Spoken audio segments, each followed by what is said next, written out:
everybody, what is up? My name is Mackenzie. And I'm Jonathan. We are husband and wife, and together we are TerreDice Games. And today we are covering all things about the brand new Marvel Villainous expansion, Mischief and Malice by Ravensburger Games. Now this game features 3 new villains. We got Loki, M.O.D.O.K, and Madame Masque. Now if that sounds like something you want to play, then just keep watching. Now since we've never covered Marvel Villainous on this channel before, we're going to give you an overview of the base game before we dive into the expansion. Now, Marvel Villainous is the spin-off of the ever so popular Disney Villainous, which you know we are big fans of, but what is different about this version? In Marvel Villainous, you play as one of the 5 villains from the Marvel Universe trying to be the first one to achieve your mission. In this version, instead of having your own, there is only one fate deck combining common cards and unique cards for each baddie together. In addition, the Fate deck now has event cards, which usually involve you having to complete a challenge in order to stop a negative effect that has been put upon you. Some of these events apply globally to all players. Now, one of the biggest changes about Marvel Villainous is actually in the player interaction. So not only can you play Fate cards on your enemies, but you can also, in some cases, play some of your tokens or even your cards in another player's domain. So you're really interconnected, which I think is a really cool part about this being all part of the Marvel Cinematic Universe. Each villain now has different specialties that they play with. These specialties give them extra powers that can be activated or enhance their gameplay, strengthen modifier tokens to make cards stronger or weaker, and several new card mechanics like playing cards from the discard pile. Woo! Now that you're all caught up with the base game, let's dive into the new expansion. Just like a Disney Villainous expansion, Mischief and Malice can be played on its own or combined with the base game. Now this game comes with 3 new characters, and it should be noted that this game was designed by Ravensburger proper as opposed to the original and most of the Villainesses, which were designed by Prospero Hall. And so we're going to talk about those differences toward the end. Alright, now first up is M.O.D.O.K, the mental organism designed only for killing. Now in this game you are going to try to retain undisputed loyalty of your AIM crew while you are creating the cosmic cube and throwing those AIM soldiers into the line of fire. Now there is the M.O.D.O.K show over on Hulu, and we did watch a couple episodes of that, and it's pretty weird to say the least. But after watching it, the theming does match up pretty well with the cards. Yeah. Now, I'll go out and say this right away. We actually really like the other 2 villains that came with this game, but M.O.D.O.K is indisputably the least play-tested and most underdeveloped villain in Villainous history. Yikes. M.O.D.O.K's deck is honestly pretty bland. He's got a bunch of allies who all look the same, and I realize in the comics all of his allies look the same, but he's got only a few cards and he's got a ton of duplicates of them. Even of the different cards, I would draw a card and I'd be so excited and be like, oh yes, and then I'd realize, wait, that's not the card I thought it was. Now, the card selection aside, no problem really with the actual cards. So you have the scientists who you vanquish with them and they actually lose you loyalty because you're supposed to be using your soldiers instead. There's also the Scientist Supreme who, if you have her in your board and you don't have a bunch of other allies, she'll try to take all that power from you and you will lose loyalty. There's also this Creating the Cube card and this Cube card for the Cosmic Cube, which is kind of weird. It's like to win you have to have Creating the Cube and the Cube. Wouldn't you just create the cube? It felt like one of those cases where they should have used the cardboard double-sided thing that once it activates it flips over. Now, for the glaring flaw. If you have even the slightest amount of bad luck in your game, you will lose as M.O.D.O.K. It is impossible to win for the most skilled player as M.O.D.O.K if the right cards come out. Now, he's got 2 cards in his Fate deck that what they do is they reduce your loyalty back to 1 and they remove an item from your domain. That's the Powerless card. You become powerless.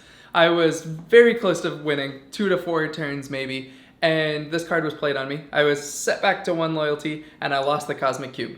Now my deck had just been shuffled, so I had to get through my entire deck again to get to it. So I was discarding 4 cards and replacing them with an activate, and then I discard again. So I was getting through 4 to 8 cards every turn, just dumping and dumping, and my only goal was to get back to the Cosmic Cube.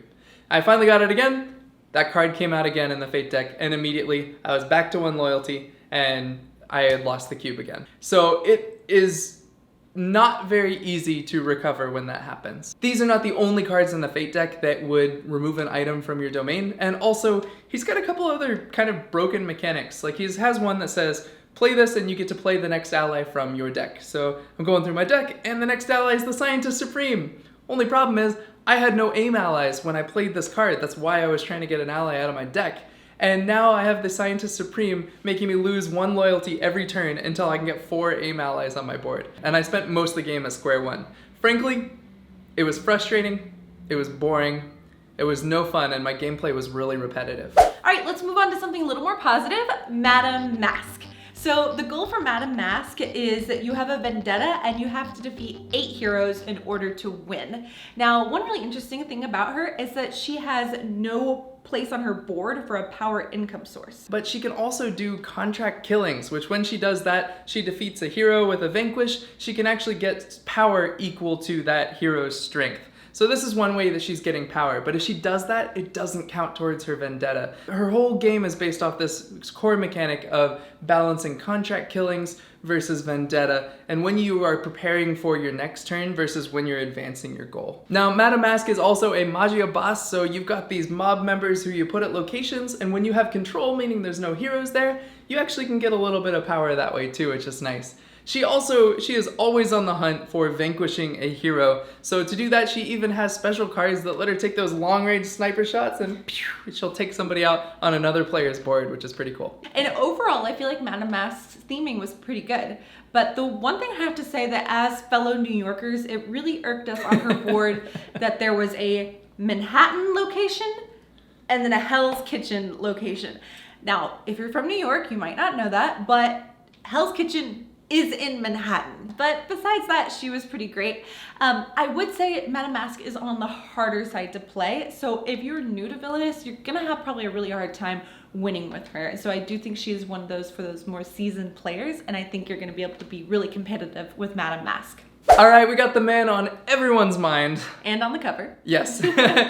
Fresh off the brand new TV show on Disney+, we have Loki, the god of mischief. Now we see why this expansion has had a delay in information, because Loki's character has a few spoilers from the brand new TV show. This is a light one, mostly from the trailer, but we have multiple multiverse Loki personalities. Yes, Kid Loki, Viking Loki, female Loki, and then also Sorcerer Supreme Loki, which wasn't in the TV show, so he's wearing Doctor Strange's cape, so hint for the new movie coming out? I don't know. So I really enjoyed playing Loki. I especially love the use of his multiverse cards, which I could send my multiverse characters to other people's timelines, to their boards, and if they completed a task, I would get something in return, and also something good would happen for them. So that's the first time we've really seen that, is like something good happens for the other player. And I really like that use of the mechanic because it encouraged them to do that. That's like so Loki too. It's like, so oh, Loki. there's something for you, and it's just mischief. It's just really just for him. As far as theming goes for Loki, I felt like they didn't really know where to put him on the timeline, if you may. He was kind of all over the place. Like with the multiverse characters, no TVA, we have Asgard and Thor, and all these other characters, and I don't know if that was done intentionally or they just really didn't know.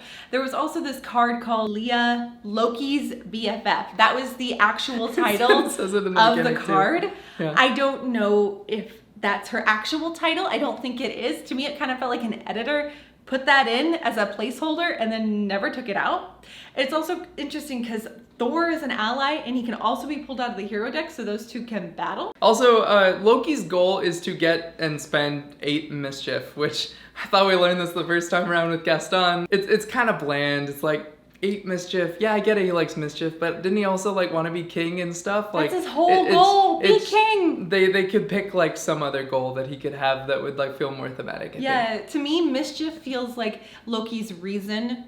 It's how he justifies his end goal. It's not his goal. Now, I will say one thing, it's kind of hard to overlook. There is a M.O.D.O.K TV show on Hulu, an adult show. There is the Loki TV show that just came out on Disney+.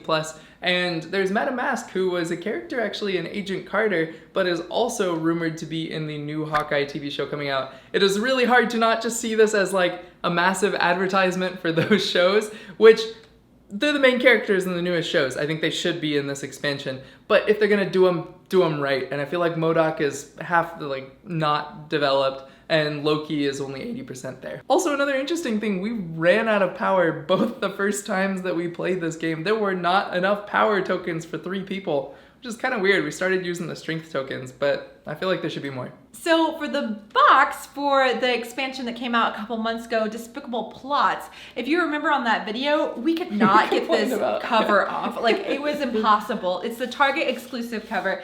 And Ravensburger has totally figured out this wasn't a problem at all. Actually, I just remembered that this was a problem last time and never even thought about it this time. So good job on that. I like this Target exclusive cut though. It's so cool. Okay, so a few quick notes on Ravensburger quality differences.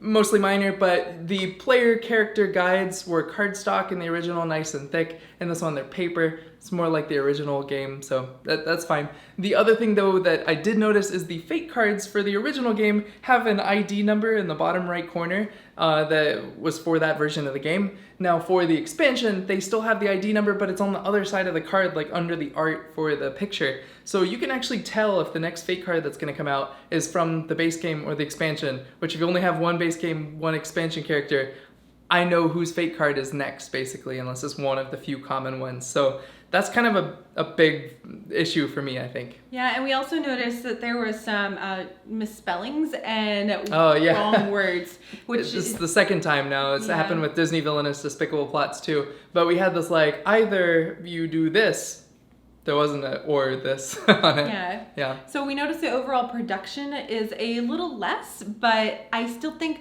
this is a great game overall. I think Loki and Madame Masque are done very well, and they actually work really well in the original game. So if you like the base game, which I do a lot, I think these characters are going to work very nicely into it. If you can overlook the fact of M.O.D.O.K and try them out for yourself, form your own opinion. All right, everyone, and that is our review of the brand new Marvel Villainous expansion, Mischief and Malice.